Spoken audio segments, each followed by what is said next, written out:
and turn off this crazy transcription that confuses me as it goes. Yeah. All right, so we'll go ahead and kick off and get started and just first welcome everybody in and tell you that this is going to be a little bit different than what we originally thought it was. So, just up front, um, originally we had planned this podcast to do the podcast style and kind of review the book that we read, some of the TP Women board members. But the more we thought about it, we realized a lot of people in the organization probably haven't read this book, and just listening to us talk about it might not be the most beneficial thing for everybody in the organization as they hear this. So, um, we came up with kind of a new game plan and decided what we would do is actually kick off something that we've been tossing around for quite a while for TP Women and just make this the first edition of it. So, my background looks blurry to me, so I don't know how well you all can see it, but it says TP Women Reads. So, we are going to kick off a TP Women Reads discussion group. I'm not going to call it a book club because it's a little bit different, but it'll be more of a discussion group. So the way that we will run it is every quarter, at the beginning of the quarter, TP Women is going to put a book recommendation out there, and we'll raffle off some copies of it. We'll make sure that we have ways to get the visibility on it to the team, get some copies out to the teams. Um, and then at the end of the quarter, we will come together, those who are joined in, and we'll just discuss the book and what we took away from it, the topics that we liked in the book, things like that. So let me pull up the link real quick so I can send it to everyone, because we want to make sure that you all have a way to get signed in to the TP Women Reads. And we really wanted to focus these books on, different things that we can learn from a women empowerment and just education and information. And the book that we were discussing, we're going to be sending out some copies of this one as well. It's called Invisible Women. And I've actually read it probably maybe 3 or 4 times now. Actually, it's too many times, but there's so much information in this book. And I want to be able to retain the facts that come out of it because it's so interesting. It's based on data bias. So we all know in the history of the world, we make choices, sorry, based on data, right? I'm going to drink coffee. However, what is not necessarily clearly understood is the vast majority of that data is based on male information. I'm so sorry. I can't stop coughing. One second. She's been sounding so much better until this call, too. I hate when that happens.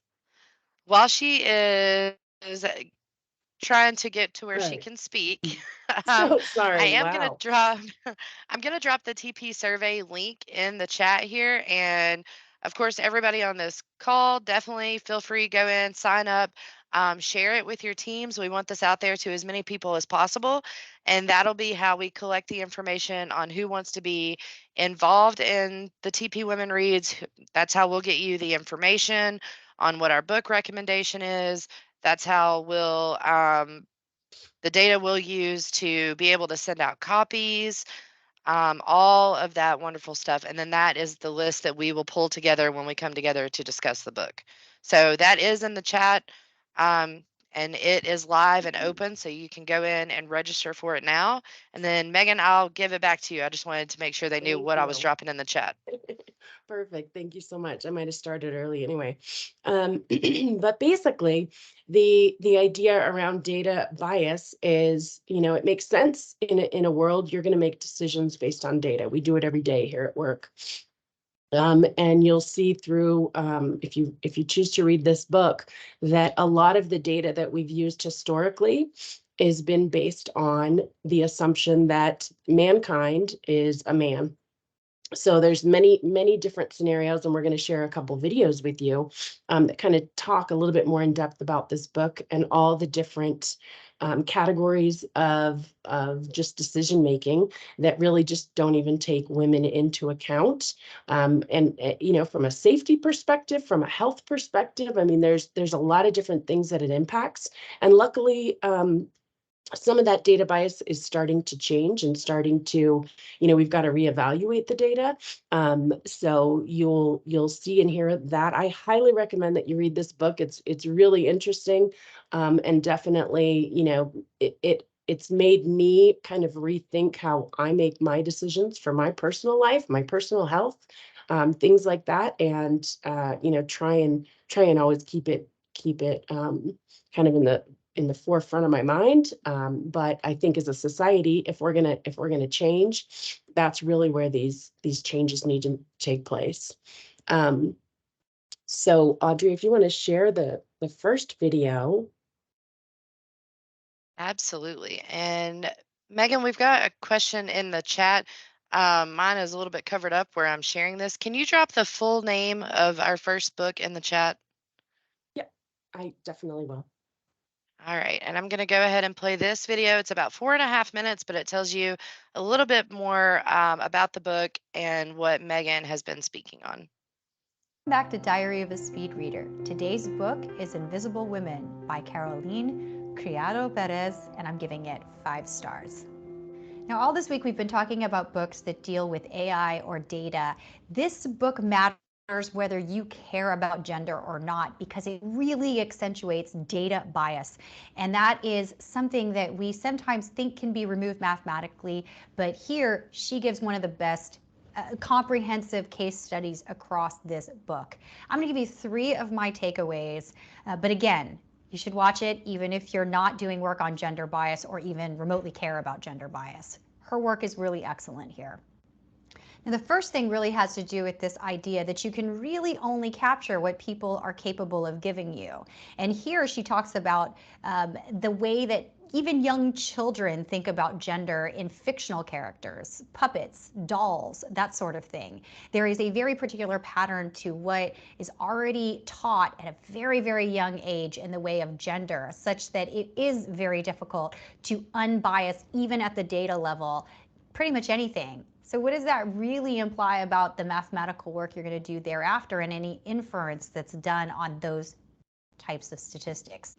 The second thing has to do with flawed inference due to aggregated data. And what's fascinating there, the example she gives, has to do with traffic policy.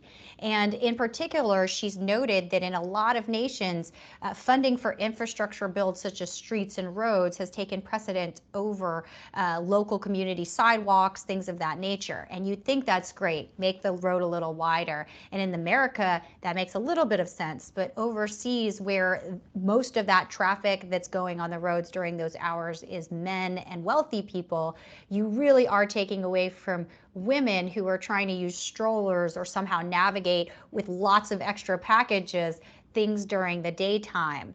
And the bias that therefore exists and what that means from a women's time spent perspective is really phenomenal. The whole book talks about this type of inference, and if you're a data scientist, you need to read it. Now, the last thing has to do with the bias that exists in medical data. And this is relevant if you're a woman, period, you want to read this section, or if you've got any women you actually care about, older mothers or grandmothers that might be trying to undergo different treatments. It turns out that for various reasons related to the fact that people believe that it's harder to test, you get more variability in the data if you have women versus men, even at the animal testing level. They have found cases where if you do the same test, but you actually have women in your study, you'll get completely different responses for drugs, different types of medical equipment, etc. It's scary, it's shocking. It also represents an opportunity within the medical field, and hopefully that will be covered. But currently, it is something I think all women really need to read very carefully when they're undergoing medical treatments. And I really want to iterate, this is not just about gender. There are many different groups. There are many different ways in which misunderstanding of the data or not really appreciating the potentiality for bias can really ruin your results. It is still data practitioners that ask for the text to be run and then subsequently understand and articulate the results to others. And I know there's a lot of great data scientists out there still. She does an excellent job of articulating the potential errors that people can make. So even if you think you're perfect, which I'm sure you are, this is great if you're managing young people and bringing them up to the next level. It's great for you to just have examples on hand. And it's wonderful just to keep your own mind sharp and how you might want to think about doing the test differently or collecting the data differently. Speed reading stats. This book is 432 pages. It took me 1 hour and 9 minutes to read. If you'd like to learn more about speed reading, please feel free to comment below. Otherwise, thank you so much for liking, sharing, and otherwise supporting my efforts. If you could follow and subscribe my YouTube channel, I would be so grateful. And Great. So that gives you, a brief overview. As far as the author goes, Caroline Criado Perez, she's English. She lives in Yorkshire. She's a best-selling and award-winning writer. Her degree is in English language and literature from Oxford. She also studied behavioral feminist economics at the LSE. So she has won many, many awards for not only this book, but other books and other of her published work. Really, and I think we sort of shared it before, but ultimately this is a compilation of factual examples is really what she shares, is just an ongoing list of, data that's basically showing that it is ultimately biased. And Ruchi, thanks so much for joining. I know you wanted to say something about the author as well. Hey, thanks so much, Megan. And pardon me, I was a little delayed. I think Megan and I took some time to read the entire Invisible Women book. And what kind of struck me was when Megan was mentioning, one, she's of course an award-winning and best-selling writer. So there are two books actually that I would recommend. One is The Invisible Women, and the other is Do It Like a Woman. I don't know if you all have heard of that as well. I think that came out in 2015, if I'm not mistaken. And that's another book that you could read. She won the Liberty Human Rights Campaigner of the Year Award 2013. And, she's had a lot of accolades. Of course, she's been traveling quite a bit, so really gets a lot of essence and entire aspect of, even when you read Invisible Women, she's not quoting one particular country where we actually face this concern, right? Where the data just does not take into account certain aspects of the entire world being designed, if I may say so, for more the man than the woman. Some things as simple as even the car seat. Megan, you'll remember this entire quote that she puts in her book, that even the car seat is actually not designed for a woman, right? Including how far or near a toilet is, a restroom is in the entire aspect of public restrooms, and how that creates such huge barriers for women, not only from a health standpoint, but also their entire security aspect of it in certain countries like Africa, India. So she's just written so much about what we can think of and what we can action, I think, in our daily lives. Because even when we start thinking about it, simple things like in our offices, how do we really track the entire environment around? Is it conducive for women or not? So there are simple things that we can think about in our work life. But she was born in Brazil. I don't know how many of us knew that she's born in Brazil. And she's the daughter of Carlos, who is the CEO of Safeway. And across board, she's kind of traveled. So just wanted to add in those particular thoughts, Megan. An amazing book to read. And I'm so happy to be part of the book club. Yeah, it's definitely a good, interesting read.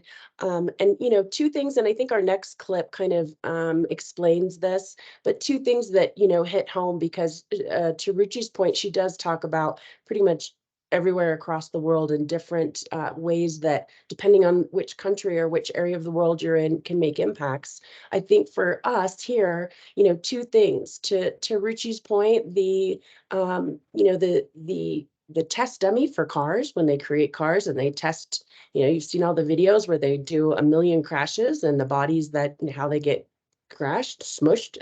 All of those are based on male bodies. They're based on, the average height, the average weight of a man, and that's how they create the vehicles. And the result in that is that when there are car crashes, if a woman is in the car, they're more likely to be injured and more severely injured because of the way that the seat is. We all know, I know my boys make fun of me and I'm not small, but I mean, I sit close to the wheel, right? And they're always, my back is upright and I'm as close as I can get to that wheel.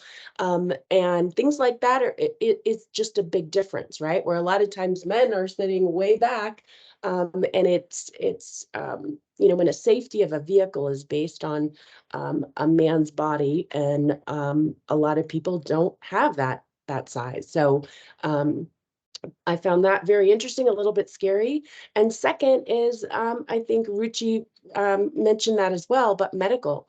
If you think of who has heart attacks, right? If you think of sitcoms or movies, what happens? A man is grabbing his arm, right, in a movie. So it's foreshadowing that a heart attack is coming. I think everyone's perception is that it's majority of men who have heart attacks. However, women are, I don't remember the stat, I think it's either 17 or 22% higher, more likely to have a heart attack than a man. However, you don't ever hear about it. The other thing is all of the symptoms that women have with heart attacks are completely different than what they are with men. So, again, we've all seen in shows, and it seems like it's very prevalent that, a man's holding his left arm, we all know what's happening. And the reality is we need to get educated on how that impacts women, what those what those symptoms are within women. And it's just not talked about enough. I think the next clip, Audrey, I believe, talks a little bit about that as well. And I Yep, think let that me one's get it pulled up just here. audio. Yes, this next one is going to be just audio, so I'll just leave the photo of the book up here in case anybody needs The that. cars we buy, the drugs we're prescribed, even the air conditioning at the office, it's all influenced by data. And that data is incomplete thanks to a long legacy of researchers overlooking women.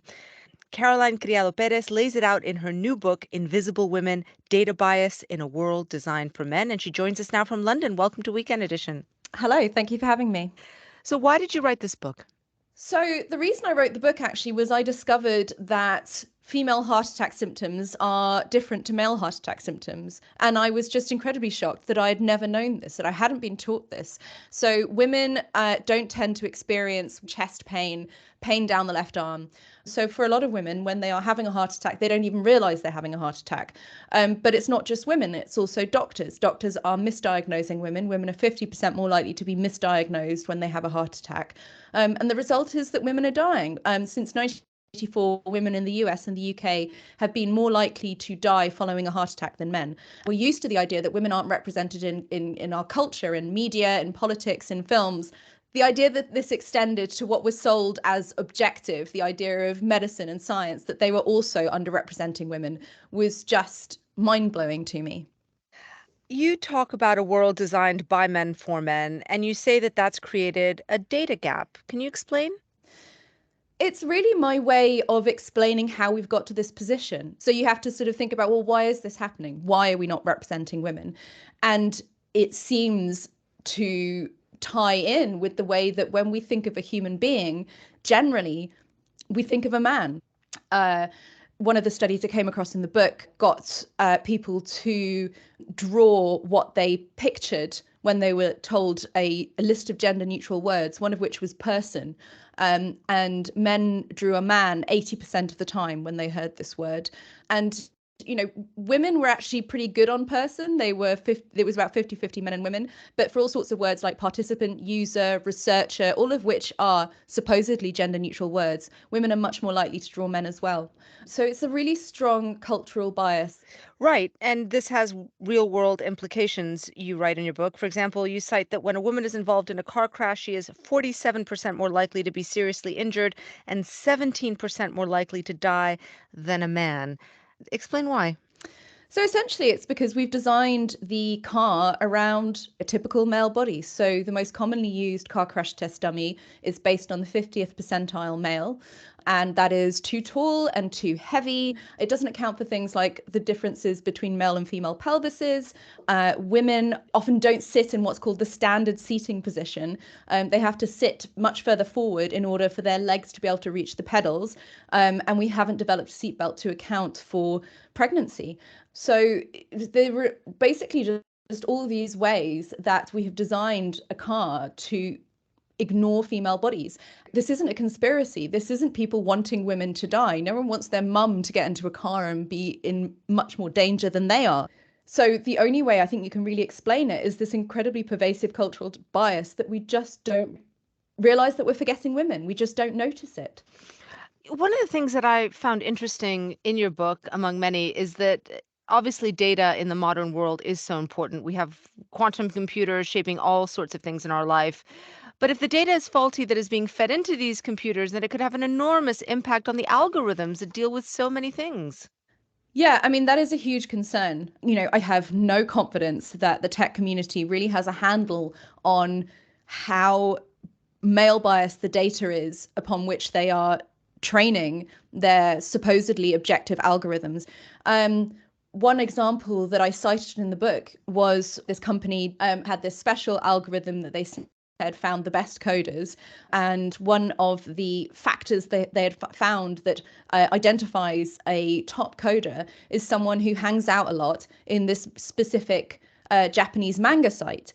Well, anyone who knows anything about manga and the internet knows that those kinds of spaces are not very welcoming for women. Also, women do 75% of the world's unpaid care work. So not only are these manga sites not welcoming for women, also women just don't really have the time to be spending in them. And so you have this code which presents it as this really exciting, neutral, data-based way of discovering who is a good coder. But it turns out that the data that they're using are basically geared towards producing male coders. And, that's before we even start thinking about the fact that people are talking about introducing machine learning into the medical world. The idea that we're going to unleash algorithms on the incredibly male biased medical data that we have is incredibly frightening. What needs to be done? Well, it's very simple. We just need to start collecting sex disaggregated data. I mean, I'm sorry, that's not a very exciting answer. It's not a very involved answer, but it really is that simple. We need to collect data on women. We need to make sure that we separate the male and the female data, and then we need to use it. I mean, that is one of the other things that I found is that sometimes even when we have the data, we aren't using it. But the first step has to be that we collect it, because if you don't have it, you can't even put pressure on anyone to use it. That's Caroline Criado Perez. Her new book is Invisible Women: Data Bias in a World Designed for Men. Thanks. Yeah, I think that gives a really good overview of the book.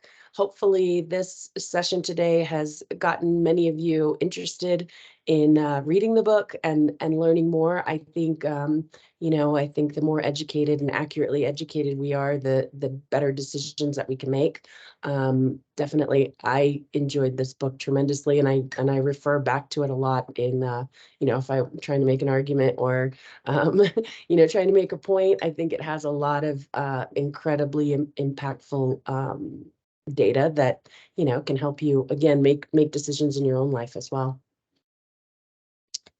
And Audrey, we are going to be sending out some of these, right? Did you already? Yes. So Okay. that's the next thing that I wanted to talk about. We are going to send out 25 copies of this. And it won't just be everybody on this call, because I know we have the whole front line that we have to think about too. So the engagement specialists will be doing their rewatch parties tomorrow. And we've given them that link, so we'll have people sign up for TP Women Reads all throughout the day tomorrow. And then early next week, we will pull that data and we will do a random raffle of 25 physical copies of the book to be sent out. So just know that that is to come.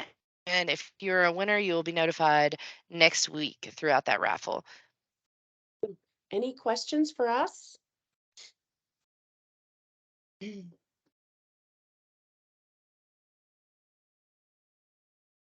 right. It's a very quiet And- group. Yeah, it is.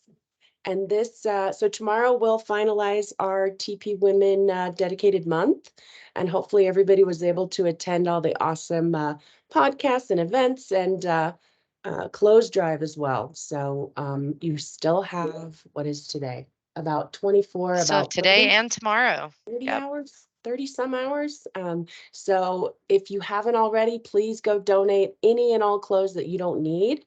And there's an email out there. Basically, you just get the receipt that they give you, you write down the date, you put in your CCMS ID, and then how many bags you gave them and the size of the bags. And then basically we translate that into dollars that we end up donating. In the form of clothes. So if you can do that before tomorrow at midnight, we would really appreciate it. Absolutely. And if you have any questions about how to do that, reach out to one of us and we will forward you the email. It has all the instructions on there, and then you can get the receipt to us, to an engagement specialist, to Amber Gregory. She's on PTO, but I know that she is popping on tomorrow to enter some final receipts. So any of us can take that and get it to the right place. Awesome. Right. If Andre, no one, yes, ma'am, are you going to share those backgrounds with us? I sure can. That would be great. I got people asking for Sure backgrounds, and can. I'm like, I don't have all the backgrounds, but I would love to have all the backgrounds so that we can change them with the calls. So that one's pretty cool. I like that one. So it would be great to share that with us. Absolutely. Let me grab it and I will drop them in this chat. Awesome. Thank you. All right. Thank you all. If anybody has any questions, don't hesitate to reach out to us. And don't forget the engagement team is having their rewatch party tomorrow. So be sure that your team has a chance to pop onto that and check everything out. Thank you. Thank Thanks so you. much.